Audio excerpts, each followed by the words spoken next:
માતાજી મિત્રો, જય દાદા દ્વારકાધીશ, જય માં ભવાની। કેમ છો બધા? મજામાં? મિત્રો, આજે આપણે વાત કરવી છે લોહી લાગ્યું। આપણે કહીને લોહી લાગ્યું, લોહી લાગવું, કે લોહી લાગવું એટલે શું? કે કોઈ પણ તમે પાતક, ઘાતક અને નિંદનીય કૃત્ય કરો અને એ કૃત્ય નું જે વિપરીત પરિણામ આવે, વિનાશક પરિણામ આવે, એને આપણે લોહી લાગ્યું એમ કહીએ। જીવનની અંદર આવી ઘટના ક્યારે ઘટે અને આ વસ્તુ બને એના પાછળ કારણ શું હોઈ શકે? આની આજે આપણે વિસ્તારથી વાત કરવી છે કે કોઈ પણ તમારી ઉપર રહેમ દ્રષ્ટિ કરે, તમારું કોઈ કાર્ય કરે, તમને કોઈ મદદ કરે અને એ મદદ એ તો શુભ હેતુથી જ કરે, પરંતુ એ મદદ કરવા છતાં તમારા ઉપર કોઈ તમારા કર્મ નસીબે કોઈ ઘટના ઘટે અને એ ઘટના પરિણામે તમારું જેને સારું કર્યું છે, તમારું જેને શુભ ઈચ્છું છે, જે તમારું સતત સારું જ વિચારે છે અને એના ઉપર તમે કોઈ અત્યાચાર, મારપીટ, ખૂન ખરાબા, કોઈ પણ આવી કૃત્ય કરાવો કે કોઈની પ્રેરણાથી કરો, તો જે એની અંદર જે સામો પરિવાર છે એ જ્યારે દુખી થાય, એ ના હૃદયમાંથી એવું લાગે કે આપણે આવું કર્યું, આપણે ભલાઈમાંથી આપણને આવું ભોગવવું પડ્યું, આપણી ભલાઈ આપણને ભરખી ગઈ, આવું જ્યારે ઈશ્વરના સાનિધ્યમાં કહીએ અને એની એ બદુઆ જે તમારા ઉપર ઉતરે, તમારા પરિવાર ઉપર જેદી ઉતરે તેદી તમારો સર્વ વિનાશ થઈ જાય।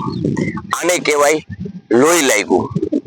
લોહી જીવનમાં એનું લાગે કે જે માણસ નિર્દોષ છે, જે માણસે તમારા ઉપર કોઈ ઈરાદાપૂર્વક કૃત્ય નથી કર્યું, તમે કોઈના કહેવાથી કર્યું છે, તમે એને સમજ્યા નથી, તમે એને સાંભળ્યા નથી અને એ માણસનું જેણે ભલું કર્યું એનું તમે મોટું નુકસાન કર્યું, જે કોઈ ભરપાઈ ન કરી શકે એવું, એ જે એની બદદુઆ છે, એના જે શુભ કર્મ છે, એની ભગવાન નોંધ લઈને અને એના જે દુઃખ છે એનો બદલો તમને વિનાશમાં આપે।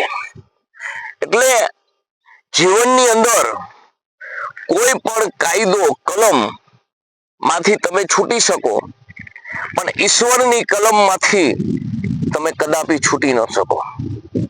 ઈશ્વર જે છે ને એના પાસે ન્યાયાધીશ પણ હેઠો બેસી જાય છે।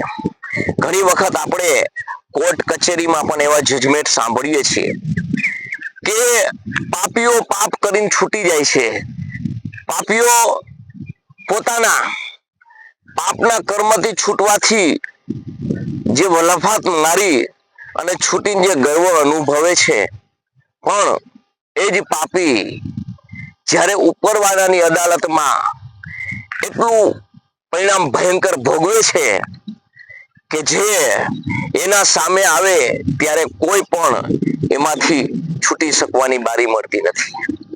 અને જે જીવનમાં ન ધાર્યું હોય એવું ક્યારે પરિણામ આવે એની કોઈને ખબર રહેતી નથી. અને આ જે થાય છે, ઘટના ઘટે, એને લોહી લાગ્યું કહેવાય. જીવનની અંદર લોહી જે લાગે એટલે પરિવાર અશાંત થાય, અકાળે મૃત્યુ થાય,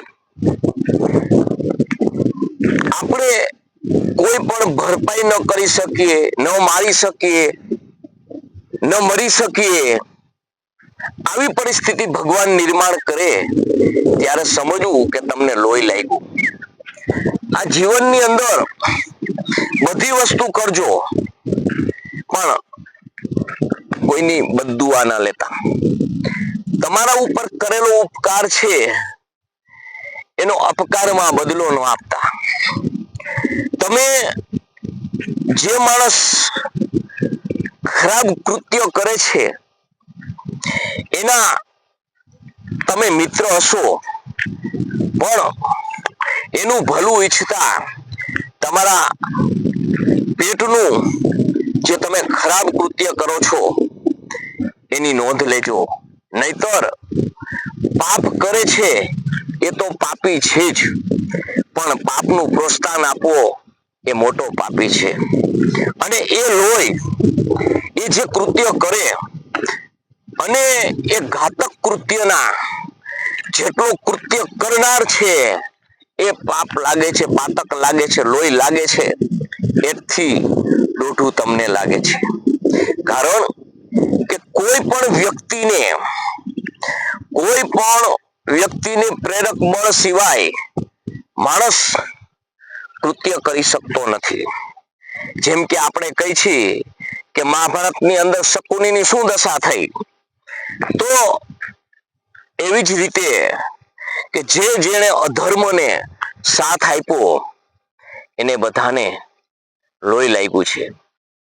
એટલે લોહી કેને લાગે તો કે ખરાબ કૃત્ય જો ઈશ્વરના હાથે થાય છે ને તો ઈશ્વર પણ છૂટી શકતા નથી, ભગવાન પણ ને ભોગવવું પડે છે. આપણે દાખલા જોયા છે. માટે લોહી કોઈનું લાગે નહીં એની ખાસ કાળજી રાખજો. જીવનની અંદર કોઈ પણ સમાજ હોય, કોઈ પણ જ્ઞાતિ હોય, એની બદદુઆ ના લેતા, એના માથે ઘાતક પ્રયાસ ન કરતા, એના ઉપર ઘાતક પ્રયાસો કરાવતા પણ નહીં. કારણ કે જીવનની અંદર લોહી છે ને એ તમારી પેઢીનું નિકંદર કાઢી નાખે છે. આપણે ઘણી જગ્યાએ જોયું છે કે જે કુટુંબ પરિવારની અંદર આવા ઘાતક હિંસક માનસ, વિકૃત માનસ ધરાવતા કોઈ પણ જન્મા છે અને એને આવા કૃત્ય કર્યા છે, એનું પરિણામ એના સર્વત્ર પરિવારે ભોગવ્યું છે. માટે જીવનની અંદર કોઈ દિવસ પાપ કૃત્ય ન કરતા. જો પાપ કૃત્ય કરશો તો તમારે અવશ્ય ભોગવવું પડશે અને આનું પરિણામ વિનાશ જ આવશે. માટે ગમે તે સ્થિતિ તમારી સર્જાય પણ કોઈની બદદુઆ કે કોઈનું લોહી ન લાગે આટલું મિત્રો ધ્યાન રાખજો. કારણ કે લોહી છે ને એ લોહી જ કહેવાય અને રક્તથી કોઈ દી શાંતિ ન મળે. રક્ત જ્યાં રેલાય ત્યાં એ ભૂમિ માથે કોઈ દી તમને શીતળતા ના મળે. રક્ત જ્યાં રેડાય એ કુટુંબ પરિવારનું માણસ પાણી પણ ન પીવે. રક્ત જ્યાં રેડાય ત્યાં સાધુ મહાત્મા કે જ્ઞાની પુરુષ એનું અન્ન ન લે. એ તો આપણે જોયું છે કે ગમે તેવો ઘાતક માણસ હોય પણ એની તમે હત્યા કરો તો પણ તમને એના પરિવારનું લોહી લાગે છે, એના બાલ બચ્ચાનું લોહી લાગે છે.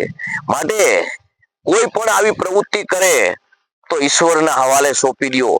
કારણ કે ઈશ્વર જે વેર લેશે ને કોઈના બાપની તાકાત નથી કોઈ લઈ શકશે.